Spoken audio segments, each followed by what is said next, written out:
Pope Francis celebrated Sunday Mass in Lithuania and honored the victims of Nazi and Soviet crimes in the Baltics. He prayed at the Vilnius ghetto, where thousands of Jews were executed or sent off to concentration camps, and visited a museum dedicated to the horrors of the Soviet occupation.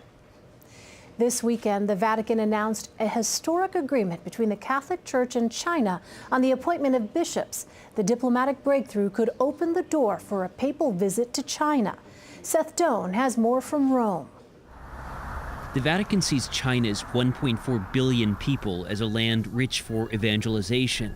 The country's estimated 12 million Catholics have historically been split. One branch in churches recognized and controlled by the officially atheist Chinese government, the others in underground or secret churches loyal to the Pope.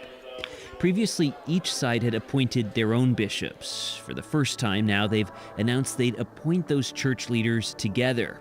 How that would work and how much power the Pope would have is not yet clear. It has been reported the Pope may have veto power.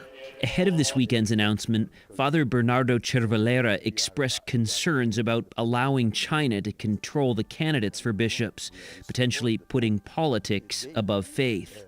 So they could choose candidates who are weak, candidates who are easily manipulated. Sometimes can be also candidates who are corrupted. The Holy See agreed to one of the main points pushed by Beijing, recognizing 8 bishops, one of them deceased, who'd been appointed by the Communist Party but had been until now excommunicated from the church.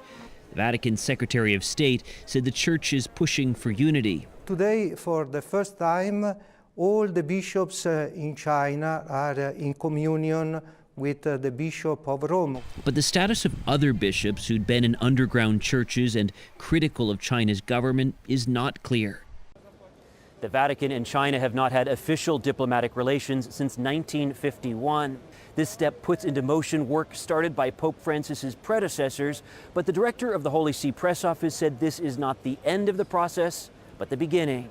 Seth Doan, CBS News, Rome.